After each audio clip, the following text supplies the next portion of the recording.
Olá, tudo bem? Sou o irmão Felipe Paiva, da comunidade Consciência Puritana, e seja muito bem-vindo à nossa sessão de Teologia Puritana Prática. Se você já iniciou seus estudos em Teologia Puritana Sistemática, então você já sabe que nós reunimos todo esse material puritano, sobre diversos assuntos, diversos aspectos, e dividimos eles em duas grandes sessões. A primeira, Teologia Puritana Sistemática. Hoje nós vamos estudar as principais doutrinas bíblicas de uma maneira sistemática, organizada e ordeira.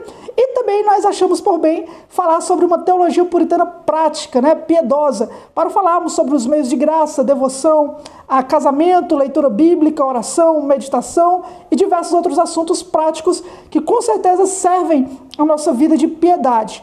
Dentro dos módulos de Teologia Puritana Prática, você provavelmente vai encontrar ao decorrer do curso diversas outras áreas e ramificações que estão incluídas dentro desse tema. Por exemplo, nós vamos falar sobre devoção pessoal, aqueles meios de graça como a oração, a leitura bíblica, a meditação, o jejum. Nós vamos falar sobre devoção familiar, como o culto doméstico, o papel do esposo, do marido, dos filhos, da mulher puritana. Nós vamos falar também de devoção com relação à nossa igreja, comunhão e tudo mais. Dentro de todas essas questões tão importantes de devoção familiar, devoção pessoal, nós vamos estar iniciando com devoção pessoal. Por quê? Porque para os puritanos isso é completamente bíblico. Se nós queremos ter uma vida cristã piedosa diante de outros, seja na nossa igreja, na nossa família, no nosso trabalho, nos nossos estudos, nós temos que começar olhando para a nossa própria vida pessoal de comunhão com o Senhor. Se nós não estivermos bem pessoalmente em nossa comunhão com o Senhor, então as outras esferas da nossa vida também serão afetadas. É pela falta do meu amor a Deus que eu tenho dificuldades no meu amor com o próximo. E não somente isso, se você tem uma ótima vida familiar, uma ótima vida externa no trabalho ou nos estudos, mas não tem uma devoção pessoal, então muito provavelmente tudo isso não passa de hipocrisia ou de desvio. Se você está tudo bem na igreja, tendo uma vida de igreja, mas não tendo uma vida de comunhão com o Senhor, então você está errado. Infelizmente você está agindo de uma maneira hipócrita, como os fariseus, ou então você está ignorando o nosso verdadeiro chamado na conversão, que é para ter uma comunhão com o Senhor. É da nossa comunhão com o Senhor, nossa devoção pessoal, que as nossas outras áreas da nossa vida devem acompanhar logo em seguida, tá? Então, nós vamos iniciar pelo módulo de devoção pessoal nessa sessão e, de uma forma específica, vamos iniciar falando sobre a perspectiva puritana sobre oração. Esse será o nosso primeiro módulo, oração na perspectiva puritana. Ora, se a devoção pessoal, de todas as devoções que devemos ter, na nossa vida pessoal, ela é mais importante, então a oração está no âmago da nossa vida pessoal de devoção a Deus. Por quê? Porque mesmo que a gente consiga manter uma leitura bíblica em dias, a leitura de livros piedosos, somos estudantes intelectuais, mas se nós estamos falhando na área da oração, então provavelmente também nós estamos tendo problemas na nossa comunhão com Deus e podemos cair numa ortodoxia morta ou uma ortodoxia fria, a qual os puritanos combatiam de uma forma muito poderosa. Então, dentro de toda a nossa vida pessoal, de leitura bíblica, meditação, estudos, pesquisa e tudo mais, a oração tem que ter uma parte essencial na nossa vida cristã. Lembre-se, nós somos chamados a ter uma relação com o Senhor e uma comunhão com Deus. Para os puritanos, a oração é o coração da vida cristã. Se um cristão ora, ele está vivo. Se um cristão deixa de orar, então muito provavelmente ele está morrendo espiritualmente. Então a oração é essencial e nós precisamos iniciar com ela. Como nós vamos trabalhar o nosso módulo de oração na perspectiva puritana? Nós recolhemos algumas obras clássicas dos puritanos, de diversos autores, e vamos analisar aquilo de melhor que eles têm para nos conceder, e estar estudando por vez, tá? Então nós vamos estar olhando sempre a perspectiva puritana na leitura de algum escritor puritano. Nós vamos iniciar hoje, por exemplo, com Thomas Boston. Próxima aula, provavelmente nós vamos falar sobre John Bunyan, depois sobre John Owen, Thomas Watson, William Zalbrakel e outros puritanos que escreveram ótimos livros sobre oração e que destacaram, coisas maravilhosas acerca dela, tá? Então, nosso objetivo nesse módulo é poder estar discutindo a oração de uma maneira bíblica à luz da teologia dos puritanos. Nós vamos estar iniciando, então, nossa primeira aula sobre Thomas Boston e a necessidade de orientação na oração. Antes de nós falarmos sobre as características da oração ou sobre incentivos piedosos para a gente ter uma vida de oração, primeiro nós precisamos falar sobre a nossa necessidade de orientação, de acordo com o Thomas Boston. Antes de nós entrarmos no assunto, vamos dar um panorama geral com relação ao que os puritanos pensavam sobre a oração e como eles viviam na prática de fato, aquilo que eles tanto ensinavam. Para os puritanos, a oração, como já foi falado, ela é a marca do verdadeiro cristão. É para dizer de todo cristão que acabou de nascer o que Deus falou para Ananias acerca de Saulo, que ele estava orando depois de ter se encontrado com o Senhor.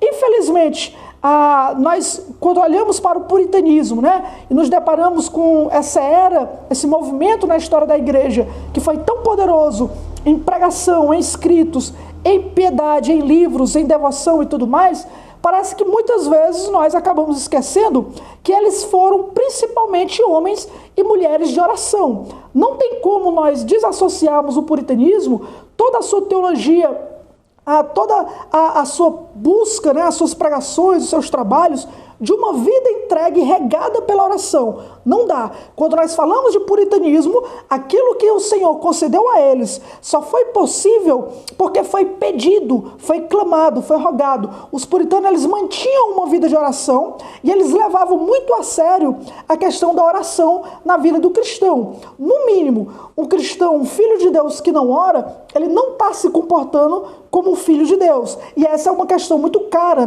tanto para eles como para a própria Escritura, pela maneira como o Senhor coloca. John Owen, que foi conhecido intitulado pelo Charles Spurgeon como o príncipe dos teólogos puritanos, ele escreveu o seguinte: aquele que passa mais tempo em seu púlpito pregando a seu povo do que em seu gabinete orando pelo povo, não passa de um sentinela inútil. São palavras duras, vinda de alguém como John Owen, Se você não está lembrado aí, o que eu acho muito difícil, John Owen, ele foi um dos maiores escritores puritanos. Ele escreveu clássicos teológicos, escreveu textos polêmicos, devocionais. Ele foi um grande pastor, pregador, escritor, e ele é considerado um dos mais brilhantes teólogos da era puritana.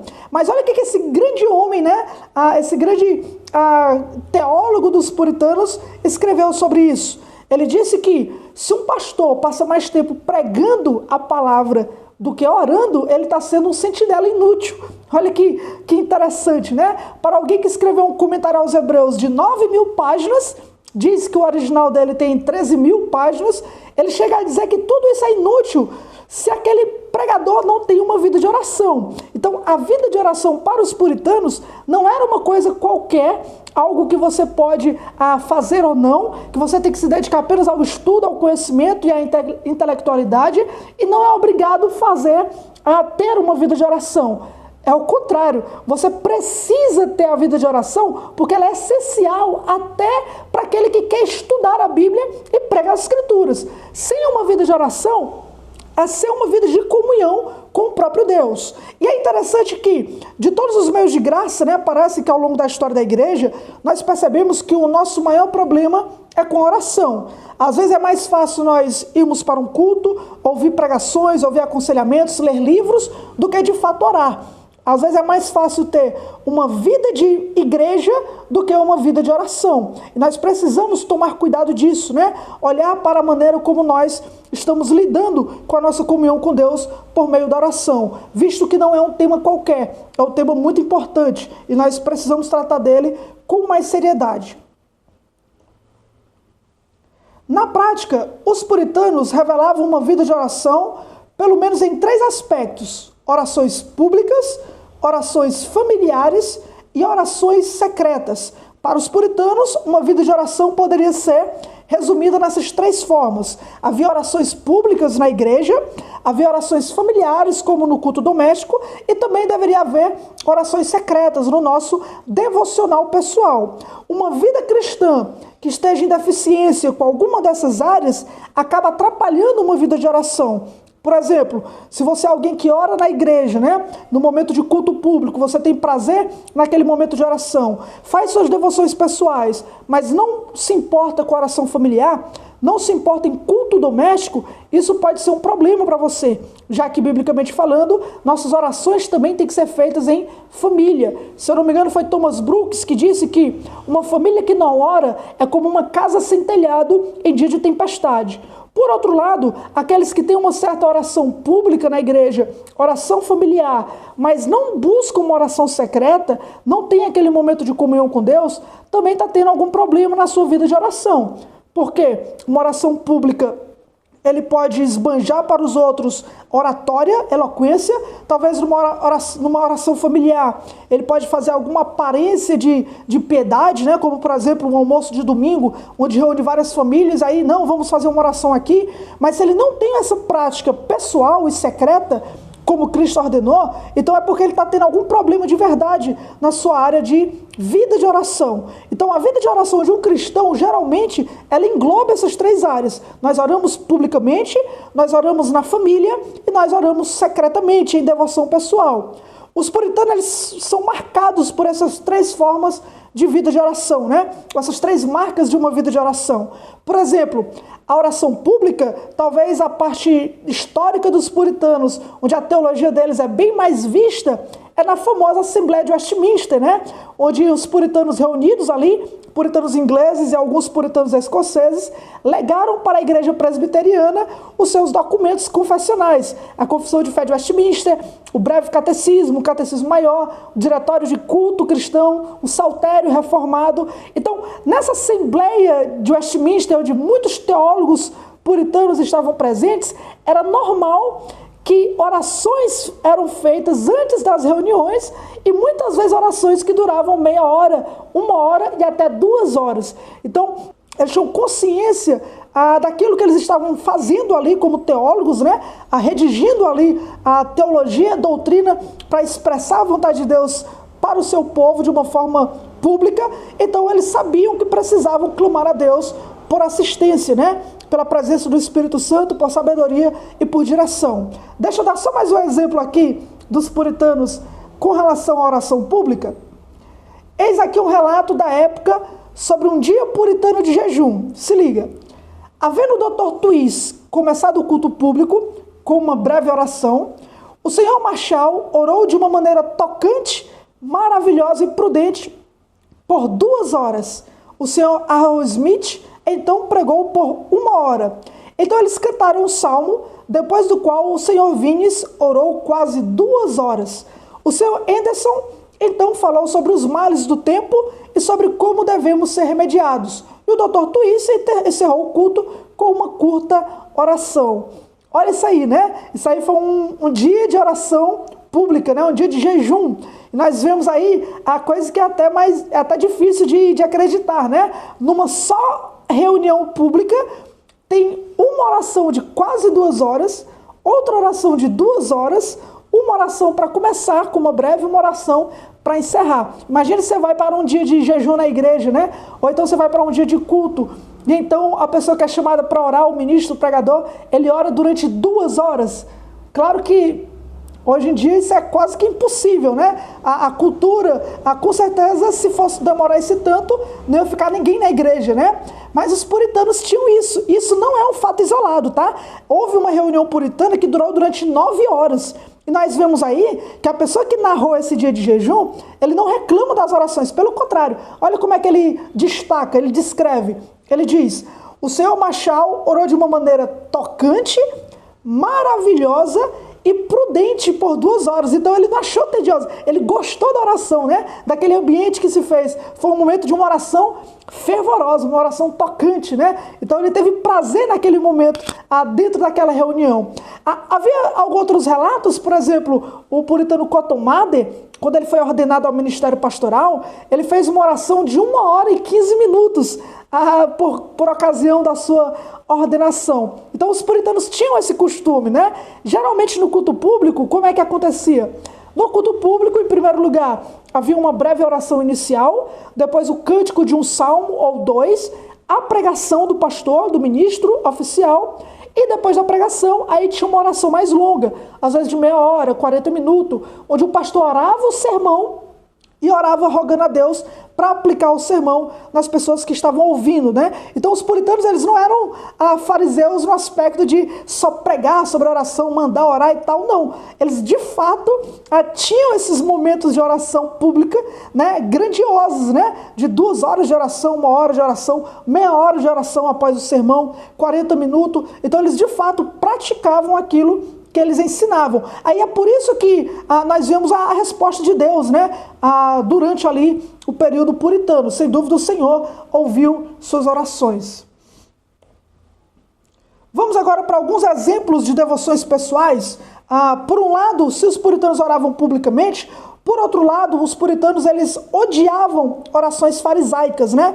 Eles falavam contra pessoas que simplesmente queriam manter uma aparência de piedade para orar publicamente, com eloquência, quando na sua vida pessoal ele não era alguém que orava. Então, se eu não me engano, foi Jonathan Edwards, né, quem falou acerca daqueles homens que oram de uma forma fervorosa na frente dos outros, né, na igreja, usam palavras, termos difíceis e tudo mais, mas não são assim, não é dessa forma que eles oram em seus quartos. Se eles oram, né, da mesma forma nós vemos igrejas por aí, onde pessoas tentam mostrar um certo poder espiritual pela maneira como ela ora durante o culto público, a eloquência, a oratória, a vexação, né? A maneira que o corpo age ali enquanto ele ora, mas muito provavelmente não é dessa forma que elas oram pessoalmente. Os puritanos, eles pregavam contra isso, contra essa oração farisaica, e pelo que nós vemos na história, eles mantinham também, tanto quanto uma oração pública, uma vida pessoal de oração.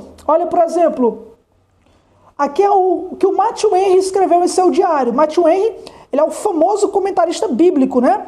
O famoso comentarista puritano. Hoje nós vemos aí a maneira como ele realmente foi usado por Deus teologicamente e doutrinariamente em conhecimento. Mas ele não só tinha conhecimento, não só tinha teologia no aspecto intelectual. Olha o que ele escreveu no seu diário. Adoro orar. É isso que afivela toda a armadura do cristão. Então esse homem que se sentava para escrever comentários era um homem que se dobrava numa vida de oração. Olha outro testemunho. Um dos filhos de John Flavel testemunhou sobre ele.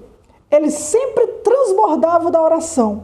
Parecia constantemente exceder a si mesmo e raramente fazia uso 2 vezes das mesmas expressões. Isso aqui é um testemunho do filho do John Flavel sobre a vida de oração do seu pai, né? Que ele orava, ele transbordava de oração, e isso era sempre, era constante. Ele excedia a si mesmo, né? E ele dificilmente fazia uso de 2 expressões, ou seja, era uma oração fluente, né? Não era repetitiva, não era decorada, memorizada. É interessante que um filho testemunhe dessa forma de seu pai. A esposa do puritano Joseph Alleine, ela contou sobre seu marido. Das 4 às 8 horas da manhã, ele passava em oração, em santa contemplação e cantando salmos, o que muito lhe agradava, fazendo suas devoções diárias sozinho, como também com a família. Então, outro testemunho sobre o Joseph Alleine, ele costumava acordar às 4 da manhã, né, para ter um momento a sós com o Senhor, de oração, né, das 4 às 8. E a sua esposa disse que ele amava fazer isso, né, ele tinha prazer nisso. Então, não é só um testemunho de oração, mas de fato de prazer, né, na oração. Eles não eram fariseus, tá na cara aí, né? Nós temos aí então um diário que era escrito para ninguém ler, nós temos um filho falando e uma esposa testemunhando acerca do seu marido. Inclusive o Joseph Alleine dizia para ela, né, segundo ela, que quando ele acordava ouvindo o som dos ferreiros, o cheiro do pão do padeiro, né, ali pela manhã cedo, ele pensava, ó, como é que esses homens ímpios se levantam tão cedo para buscar o Deus deles e eu não acordo para buscar o meu Deus. Então esses homens de fato buscavam ter uma vida de oração, não era uma oração farisaica. Eu poderia colocar aqui também que eles não só tinham vida de orações públicas e privadas, mas Deus se agradou diversas vezes de responder orações puritanas de uma maneira extraordinária. Deixa eu dar só 2 exemplos aqui para ilustrar.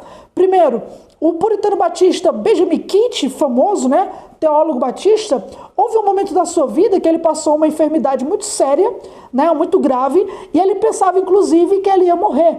Então ele recebeu a visita de um pastor puritano mais velho, batista também, não vou me recordar o nome dele agora, tinha cerca de 93 anos, eu acho que era o Quinones, né? Que foi também um famoso teólogo batista. E o Quinones chegou diante dele ali no seu leito e orou ao Senhor. Uma oração simples, fervorosa, pedindo para que o Senhor tivesse misericórdia do Benjamin Kitt, né? E o concedesse a cura. Não somente isso, mas que Deus o curasse e acrescentasse anos de vida, como fez com o rei Ezequias da Bíblia. O que aconteceu? O puritano Benjamin Kitt foi curado, foi revertido o quadro dele, ele ficou bom, incrível que pareça, e mais incrível que pareça, ele morreu 15 anos depois, assim como o rei Ezequias, né? Que orou e Deus deu mais 15 anos de vida para ele. E o Quinones orou para que Deus fizesse com o Benjamin Kitt, como fez com o rei Ezequias. E incrível que pareça, simplesmente 15 anos também ele recebeu de vida, né? Durante mais 15 anos de vida para servir o Senhor. Outro testemunho maravilhoso vem do próprio John Flavel. Ele pastoreava uma igreja numa cidade marítima, e nessa cidade ele recebeu, então, junto com os homens da igreja, na verdade ele foi dispensado, né? Os homens da igreja receberam a ordenança para guerrear uma guerra marítima, né, em nome da Inglaterra contra outro país, se eu não me engano foi a Espanha. E era muito comum haver baixas nessas guerras, né, obviamente. Eram sangrentas, truculentas e eram marítimas também, o que aumentava o perigo.